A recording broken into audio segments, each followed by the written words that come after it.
Went out to Rwanda, where 2 decades after the nation's genocide claimed hundreds of thousands of lives, perpetrators and victims continue to find ways of reconciliation and healing. It was 1994. Hutu extremists targeted ethnic Tutsis and politically moderate Hutus, killing nearly 1 million people in just 100 days. Many were butchered, hacked to death and left to die by the roadside. Hundreds of thousands of Rwandans fled to refugee camps in neighboring countries. Many fled to Tanzania and the Democratic Republic of Congo, where troops and militia of the former Rwandan government are alleged to have committed atrocities and tried to stop refugees returning home. Today, the country is continuing to find a way of healing. This gathering in Bugesera, 30 kilometers south of Rwanda's capital, Kigali, is no ordinary gathering. These men have lived through the genocide and survived it. Silas Mucho, a Tutsi, was just 11 years old when armed men with machetes and other crude weapons stormed the house where his family had sought refuge, killing his siblings and parents. Matthias Muterahigwa, a Hutu, killed more than 20 people and was jailed for 9 years. Today, the two men live side by side in what is known as Reconciliation Village. Set up by the government, the Reconciliation Villages aim to foster unity and harmony where genocide victims and perpetrators can live side by side. On April 7th, Rwanda will mark 20 years since the genocide. For Silas, the day brings back painful memories, but it's also a time for reflection on how far the country has come. When I moved here, I moved next door to one of the genocide perpetrators, Matthias, who killed many people and had a lot of resentment.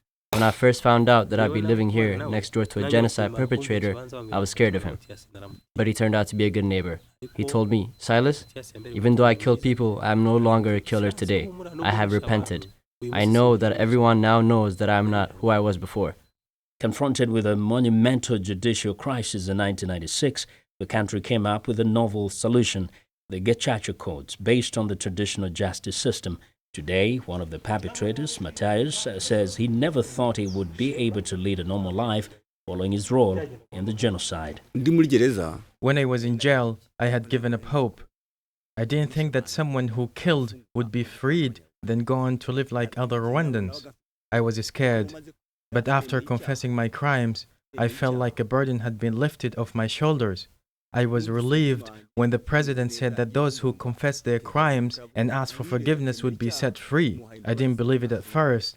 I thought it was a trap by the Tutsi rebels who wanted revenge, because I couldn't believe they would let me live amongst other people.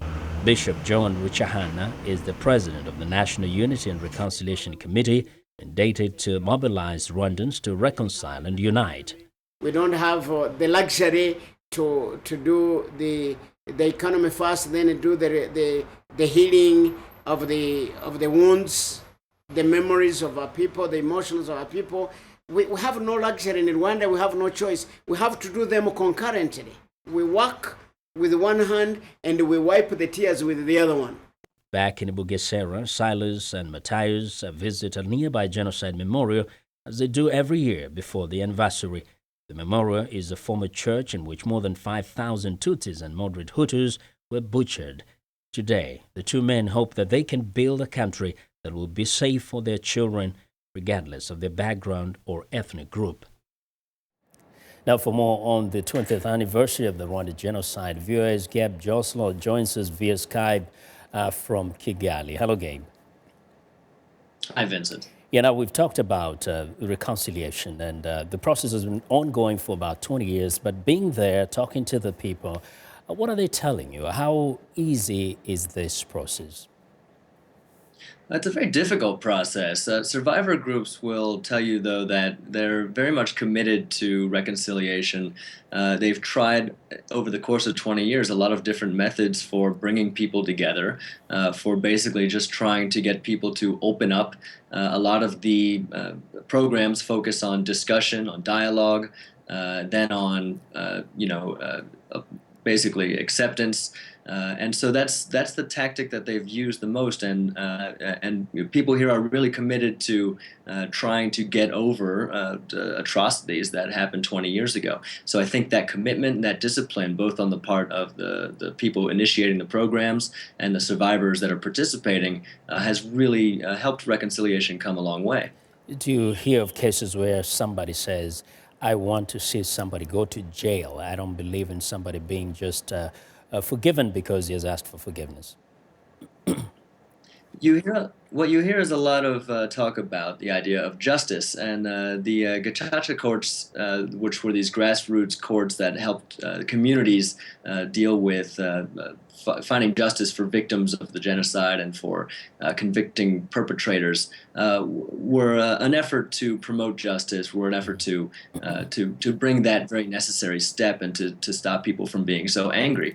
Of course, there is still some anger here, and at this time of year, when you get close to the April 7th date when the genocide really began, people start to get a little bit more emotional, and you see a little bit more sadness, and we might see in the coming days that there could be some anger boiling over. But for the most part, this is something that people are very regimented in confronting. Yeah. Now, talk to us a little bit about the different generations. We know there are those who witnessed it, who experienced it, but also there are others who are just being born or who just were little kids. How are they taking all this in? Right, we're almost a full generation since since the events took place. So I was speaking to some students just earlier today. There are groups of student survivors, basically orphans or people who otherwise lost members of their family, who try to group together. They act as a pseudo family for other orphans, and they go out in the community and try to promote anti-genocide agendas. Even though they didn't necessarily experience the trauma directly, they feel very much a sense of purpose or of a sense of responsibility for making sure something like that never happens again. So it's very much imbued in the national psyche, even among the younger generations. And I know you will continue covering this story. We thank you very much, Gabe. Thank you. Well, Gabe Joselow, Viewers East Africa correspondent, reporting live via Skype from Kigali.